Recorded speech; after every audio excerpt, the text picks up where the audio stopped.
What is up, Dub Nation? Welcome back to another Warriors Media video. With a lot to talk about today, as the Golden State Warriors have tendered a qualifying offer to a certain player that I'm sure some of you guys probably haven't heard his name for quite a while. Then we have a Paul George trade proposal revealed as we talk about the package the Warriors reportedly were offering to the Clippers for Paul George. And then we have a Chris Paul update. So the Golden State Warriors, according to Keith Smith of Spot Track, tendered a qualifying offer to point guard Nico Mannion. Yesterday was the deadline to give a qualifying offer. And basically, because he's actually been playing in Italy for a while, basically, ever since they drafted him back in 2020 in the second round with the 40th overall pick. He didn't, he's still with the team for a season and then didn't go so well. So then he ended up going to Italy, and he actually was dealing with a sickness a few years ago. Which it seems like at least he's doing better, because it seems like he's played basketball this last years. So that's great to see him being able to play for Italy. So he's been playing a lot of those cups, played in Tokyo 2020, played in the Euro Cup, Euro League, the LBA, the Liga ACB, which was, I guess, a Spain kind of tournament or league. So Nico Mannion's been around, internationally, just not in the NBA for too much.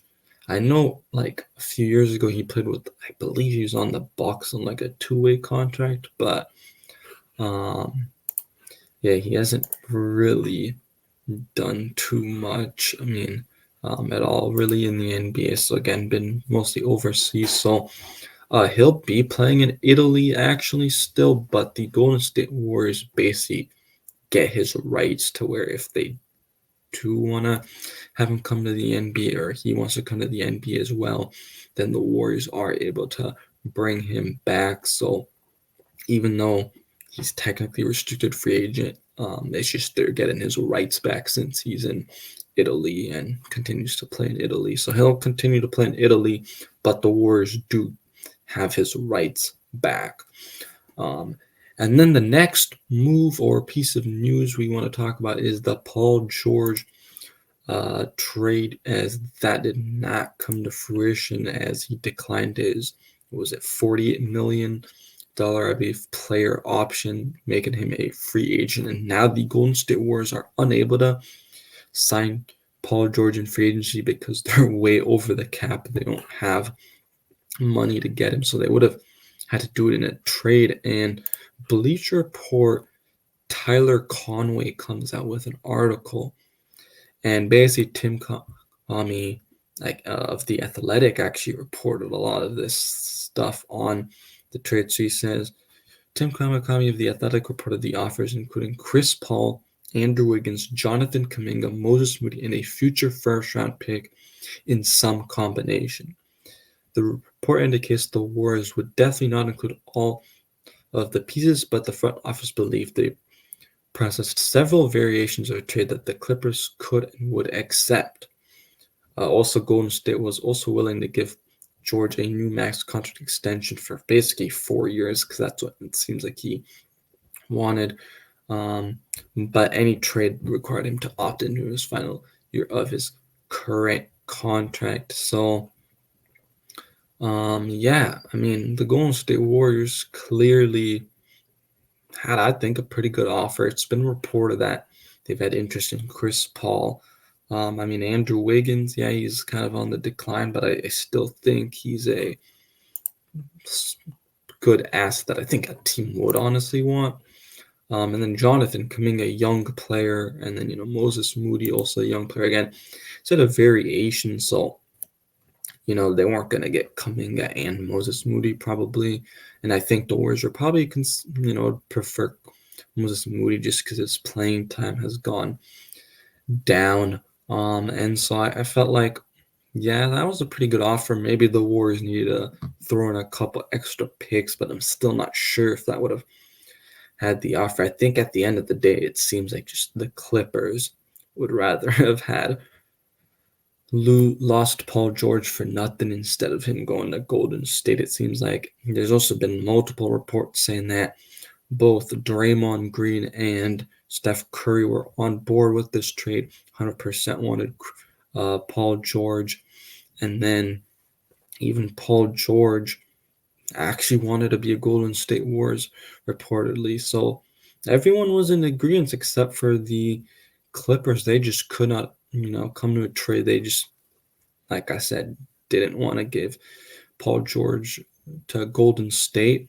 It seems like the only way was if Golden State basically got finessed and just gave up even more assets than I think probably the Clippers would have done it. But again, the trade hasn't happened. It's not going to happen because now Paul George is a free agent. So very interesting there. But yeah, unfortunately, Paul George will not be coming to Golden State. So going to be interesting to see where the Warriors maneuver next.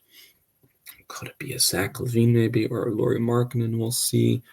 And then the last piece of news was Chris Paul. So according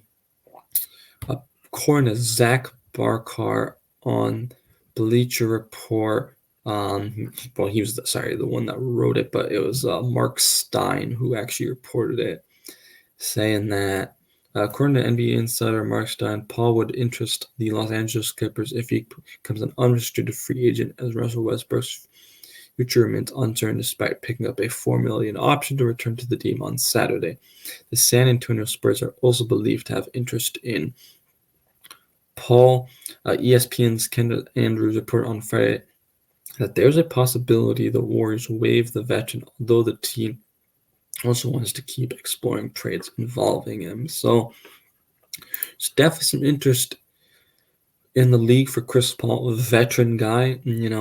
I think a team like San Antonio makes a lot of sense. You have Victor Wembanyama, then a lot of kind of younger pieces. Get a good amount of playing time as well. And then, going back to Los Angeles with the Clippers, I think also kind of makes sense as well. Just like because it seems like even though the option or whatever for Westbrook was picked up, there's still interest in Chris Paul, excuse me. So, as of now, the Warriors are still holding on to him. The guarantee date is today, as the Warriors had pushed it back actually today. So definitely going to be interesting to see what ends up happening with Chris Paul. Now with the Golden State Warriors, definitely going to be interesting to see if a trade happens. Hopefully that ends up happening. I think, again, Warriors want to include him in some type of trade for a player that makes them better. So maybe, again, like a Lauri Markkanen or a Zach LaVine, excuse me, except it'd be more assets, obviously, but Chris Paul probably would be one of those assets going to one of those teams, but we'll see what ends up happening, guys. Make sure to hit that red subscribe button, turn the notification bell on, stay up to date with everything Golden State Warriors. Peace out. Let's go Dubs.